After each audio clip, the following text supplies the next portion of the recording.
You know, I often hear people say that it's been a poor year for this and a poor year for that. But over many years of gardening, I've always found that it hasn't really been a poor year. Weather conditions and things that happen over any given year will just mean that some things thrive from it, some things don't. But overall, when I look at our new Dig Norfolk garden, it's fed us well for the year, and it still is.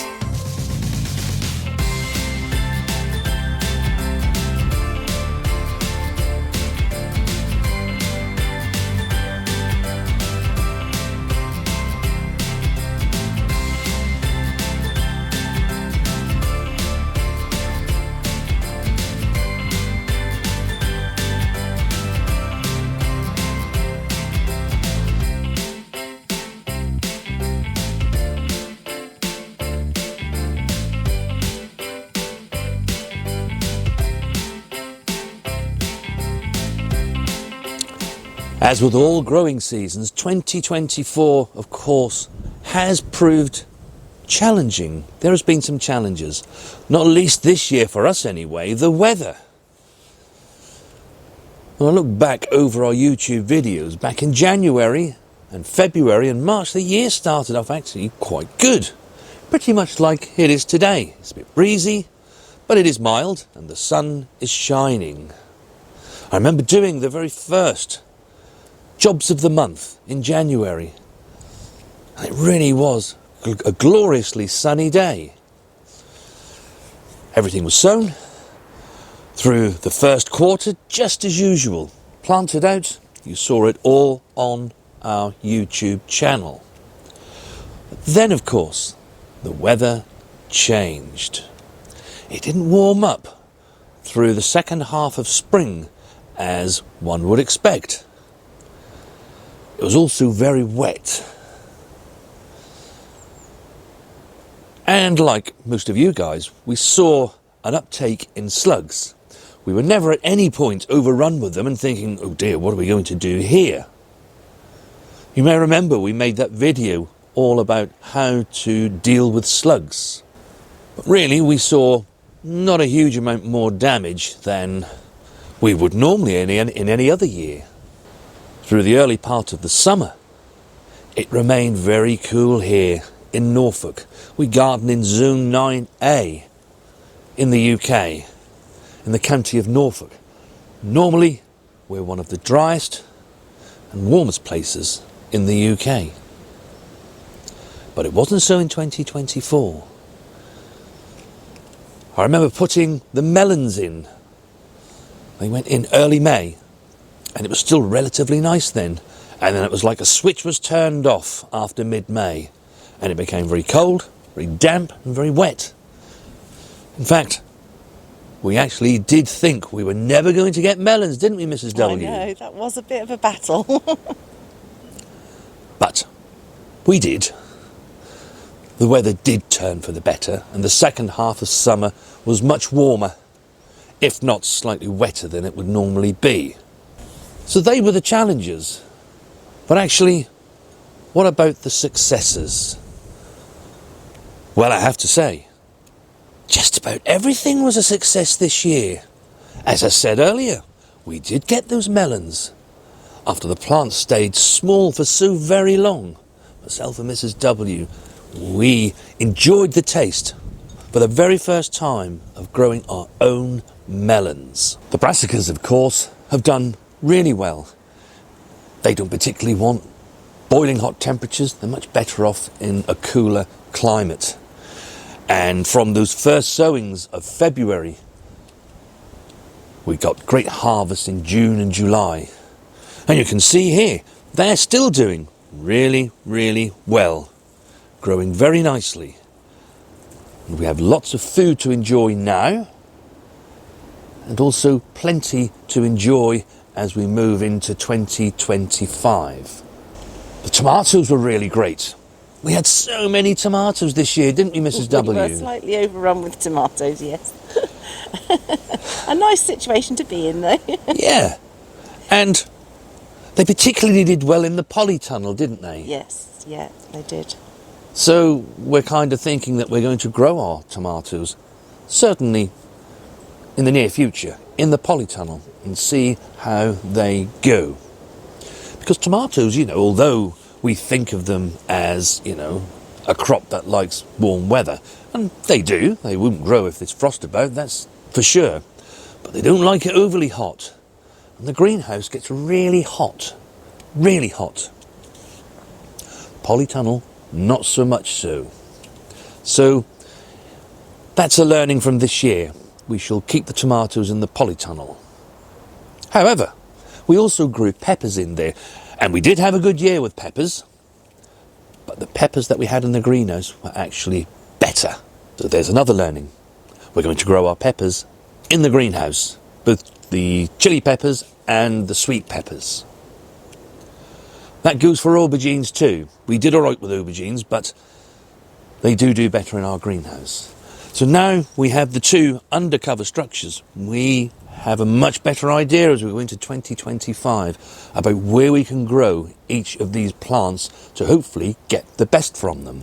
We've also learned that we can grow some amazing carrots in our Vegegar raised bed, and we shall continue to grow our main crop carrots in here. We can grow enough in this space to actually keep us going. You can see we still have many carrots to go through. The slightly cooler weather, and of course all the wet weather we had during 2024, has meant that the fruit has done really well. The soft fruit, we've had an absolute abundance this year of soft fruit.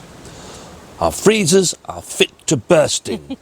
Or should I say they were. We still have plenty in there, but Mrs. W has been very, very busy. Oh, yes. Making her preserves. And some wine. And some wine. Yes, some lovely fruit wine. So, as I said right at the very beginning, there will always be challenges each and every gardening year. But your garden mostly overcomes it. And I have to say, being no-dig, I think that is the key factor.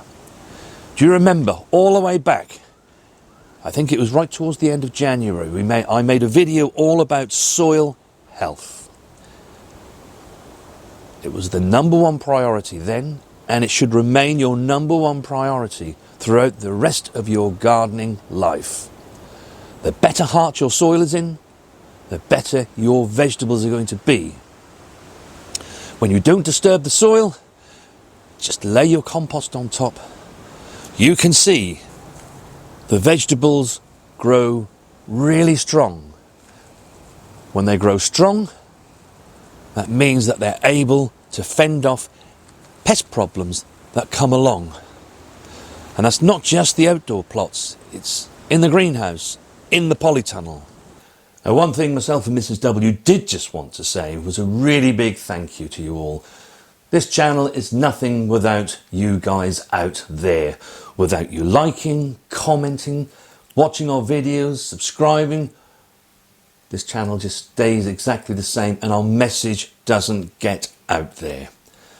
The whole reason that we started this channel was to get our message out there, which is have a go, grow your own. Use the no-dig method and you can feed yourself with some great, healthy, nutritious veg. No matter how much you can grow, whether you've got a small patio, whether you've got a slightly larger garden like we have, anything you can grow is going to contribute to some great food that you can enjoy. Now, the other thing that we just wanted to say was, do let us know how you felt the channel was this year. That would really help us out, and we'd really appreciate your comments on this. I know, for example, that going by the analytics, the Sow With Us and the Jobs for the Month, or Top Tips for the Month, they are among some of our most popular videos. Do they still remain popular with you, our viewers? Do you still want us to produce material like that? Equally, if you have other ideas, something that we haven't covered, Yeah. we'll do our best to try and accommodate that and get that into or onto our channel. And then lastly, there is the frequency. We currently upload twice a week, on a Monday and a Thursday. Does that fit and work with you guys? Do you have the time to view 2 videos a week? Or would you prefer that we go to just uploading once a week for you to sit down and watch? All of this will help us make our plans for 2025. We have a whole stack of them. List upon list. But any of your ideas is even better, because we know that you want to watch it. And then really, myself and Mrs. W, we shall be taking a 2-week break. We shall be off for a little while. But don't worry, there will still be material that's being uploaded to the channel. We pre-recorded some things earlier in the year so that you can enjoy those while we're taking our break.